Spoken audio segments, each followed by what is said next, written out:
विरक्त लाग्छ जिन्दगी सम्झेर जनताले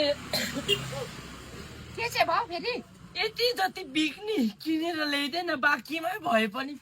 किन हौ मर्दिन्छु म किन चाहिँ मर्ने फेरि तँ चाहिँ यहाँ हेर्दा कुकुरको त जोरी छ कुकुरले त सुँगा गर्दैछ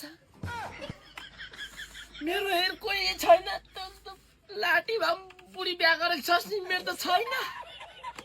लाठी पनि छैन बुढी एउटा तोत्ले खुट्टा नलाग्ने भए ल्याइदिएनौ साथी किन म बिग खाइदिन्छु अब जिन्दगीमा यतिको मर्नु भएको छैन केटीले पनि पत्ताउनु पर्यो नि त्यही पत्ताउँदैन नि त भाइ कुकुरको जोडी छ मेरो छैन अति उत्तम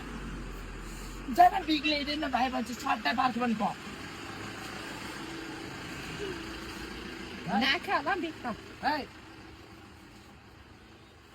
ओ भाइ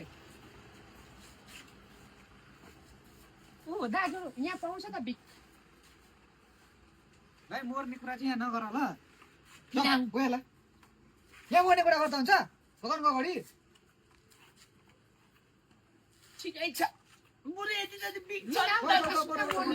दाजु मलाई बिग छ भने यति जति दिनु कि खोजा म गरेर खाएर स्वाटै म त्यसो गरेर त बिक लिएर लडाइदिन्छु त म किन बिक चाहिन्छ हुन्छ लडाइदिउँ भाइ लगाइदिनु छ कामै छैन मारिदिनुहोस् बुढी बाबुलाई हाल्नु मारिदिनुहोस् दाजु खै खुट्टा यसो गरेर होस् होस् होस् नमान्नु दाजु म मर्ने कुरा यसलाई चाहिँ यहाँ नगर है भाइ लङ्गडी भए पनि हुन्छ होइन तँलाई वै लङ्गरी भए मुख नलाग्ने भए तोत्ली भए चल्छ